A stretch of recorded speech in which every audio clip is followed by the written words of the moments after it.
তো আজকে আমরা রান্না করলাম ডাউলের বড়ি দিয়ে আর পুঁই শাকের বিচি কাঁচা পাকা উভয়টাই নিয়েছি আজকে আমরা রান্নার সাথে। এই বিচি দিয়ে একটা মিক্স সবজি রান্না করেছি। তো আপনারা ভিডিওটি দেখতে হলে সম্পূর্ণ ভিডিওটি আমাদের সাথে থাকবেন। হ্যালো এভরিওয়ান, আসসালামু আলাইকুম। সকলে কেমন আছেন? তো নিশ্চয়ই ভালো আছেন।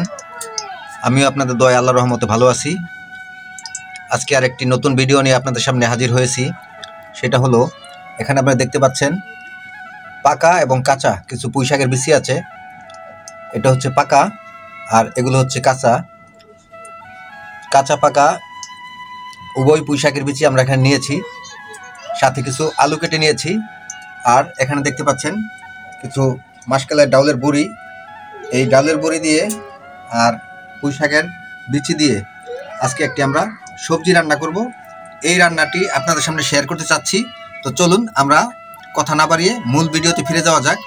উপকরণ হিসেবে নেওয়া হয়েছে এখানে সব সময়কার মতন হলুদ, মরিচ এবং ধনিয়ার গুঁড়ো, লবণ, ডাউলের বড়ি, পুঁই শাকের বিচি, সাথে আলু কেটে দিয়েছি কিছু, আর আদা ও রসুন বাটা, পেঁয়াজ কুচি, মরিচ কুচি, আর সাথে আছে রসুন আমরা কিছু থেতলিয়ে নিয়েছি, আর 2-4টি শুকনো মরিচ। তো চলুন আমরা কিভাবে রান্নাটি করি আপনারা উপভোগ করুন। ধৈর্য ধরে আমাদের সাথে স্কিপ না করে সম্পূর্ণ ভিডিওটি দেখবেন। আশা করছি আপনারা উপকৃত হবেন। তাহলে আমরা প্রথমে ডাউলের বড়িটা তেলের সাথে ভেজে নেই। চুলার উপর বসিয়ে দিয়েছি একটি ছোট কড়াই, আর কড়াইয়ের মধ্যে দিয়ে দিয়েছি সয়াবিন তেল। তেলটি গরম হয়ে গেছে, এখন দিয়ে দেবো ডালের বড়িগুলো ভেজে নেব।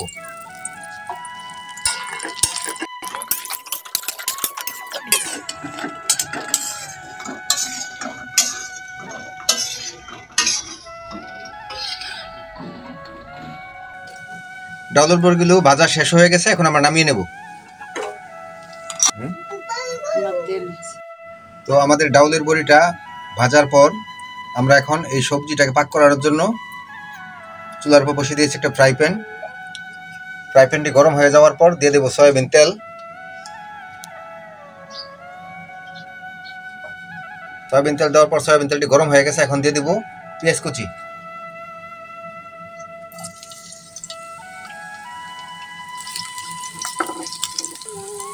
এখন দিয়ে দিচ্ছি হলুদ, মরিচ এবং ধনিয়ার গুঁড়া। লবণ দিয়ে দেবো স্বাদ মতো।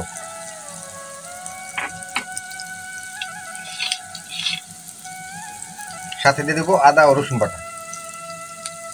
সবগুলোকে একসাথে নাড়াচাড়া করে দেবো এবং মশলাটা কষানোর জন্য সামান্য পরিমাণ পানি।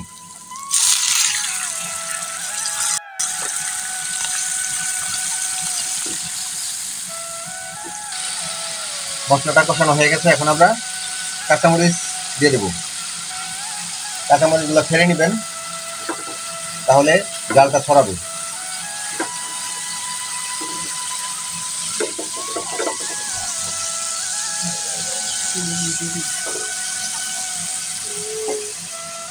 মশলাটা কষানো হয়ে যাওয়ার পর, কাঁচামরিচ দেওয়ার পর আমরা এখন পুঁই শাকের বিচি এবং আলু সবজিগুলো দিয়ে দেবো।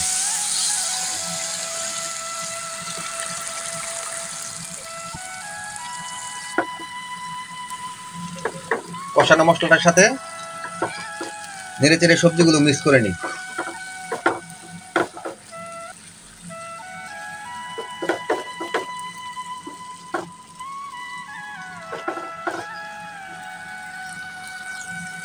সবজিগুলো মশলা দিয়ে নেড়ে চেড়ে মিক্স করে নিয়েছি, এখন ঢাকনা দিয়ে ঢেকে দেবো। অপেক্ষা করবো 15 মিনিট। তো ততক্ষণ আপনারা আমাদের সাথেই থাকুন।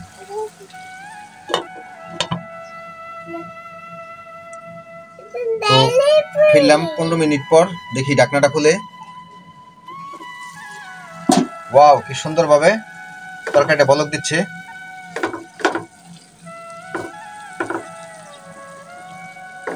ফাইন একটি গ্রান বের হচ্ছে পুঁই শাকের বিচি থেকে। এই পুঁই শাকের বিচিগুলো শুটকি দিয়ে খাওয়া যায়, মাছ দিয়ে তরকারি রান্না করে খাওয়া যায়। আজকে আমরা মাছও দেবো না, শুটকিও দেবো না, নিরামিষ একটি সবজি রান্না করতেছি।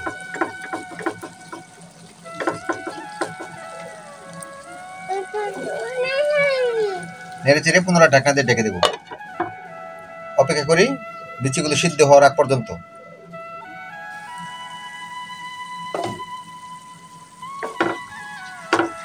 বিচিগুলোকে পুনরায় আরেকটু নেড়ে চেড়ে উল্টে পাল্টে দিচ্ছি।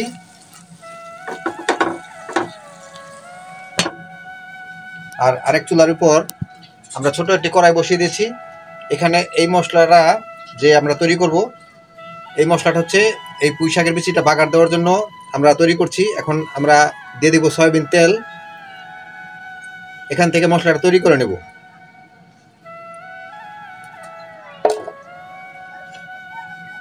সয়াবিন তেলের পরে দিয়ে দেব 4টি শুকনো মরিচ।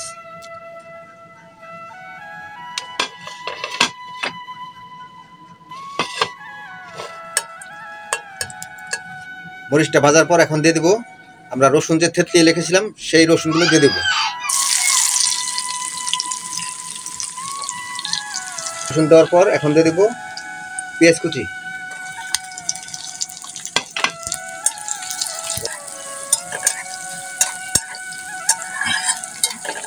পেঁয়াজ এবং রসুনটাকে হালকা বাদামি কালার করে ভেজে নিয়েছি। তো এখন আমরা ডাউলের বড়িগুলো যে ভেজে রেখেছিলাম সেই ডাউলের বড়িগুলো দিয়ে দেব।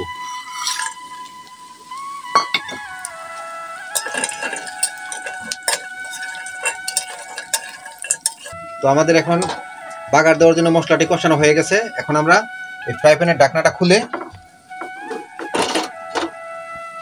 একটু নেড়ে চেড়ে দিয়ে ওই বানানো মশলাটা এর ভিতরে দিয়ে দেব। তো আপনারা দেখতে থাকুন আমাদের আজকের রেসিপিটি কীরকম লাগলো আপনারা কমেন্টের মাধ্যমে জানাবেন। তো ভিডিওটি ভালো লাগলে একটি লাইক দিবেন, কারণ একটি লাইকে আরেকটি নতুন ভিডিও বানানোর উৎসাহ জাগে। এখন আমরা মশলাটা দিয়ে দিচ্ছি। ডালের বড়ি সহকারে যে মশলাটা তৈরি করেছি সেই মশলাটা দিয়ে দিচ্ছি।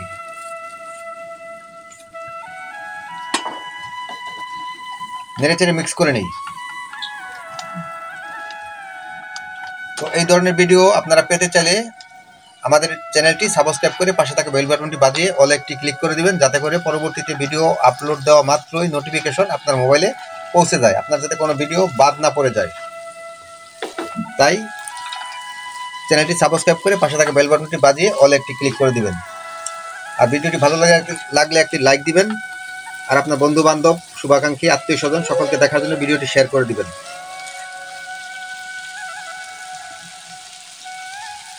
নেড়ে চেড়ে মিক্স করে নিয়েছি। এখন আমরা পুনরায় ঢাকনা দিয়ে ঢেকে দেব।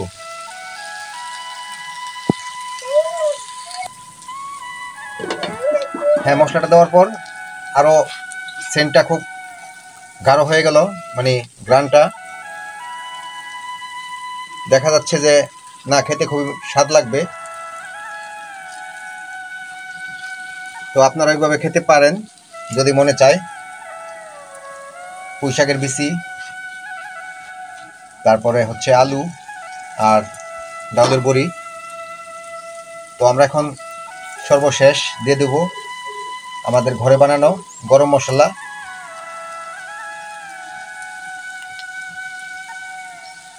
মশলাটা দেওয়ার পর পুনরায় একটু নেড়ে চেড়ে দেবো। তো আজকে রান্নাটি কীরকম লাগলো আপনারা কমেন্টের মাধ্যমে অবশ্যই জানাবেন। তো কষ্ট করে ভিডিওটি দেখার জন্য ধন্যবাদ। আজকের ভিডিও আর বড় করব না, এ পর্যন্ত রাখবো। দেখা হবে পরবর্তীতে নতুন কোনো ভিডিওতে, নতুন কোনো ব্লগে, নতুন কোনো জায়গায়, নতুন কোনো রেসিপিতে। ততক্ষণ পর্যন্ত সকলেই ভালো থাকবেন, সুস্থ থাকবেন আর আমাদের পাশে থাকবেন। আল্লাহ হাফেজ।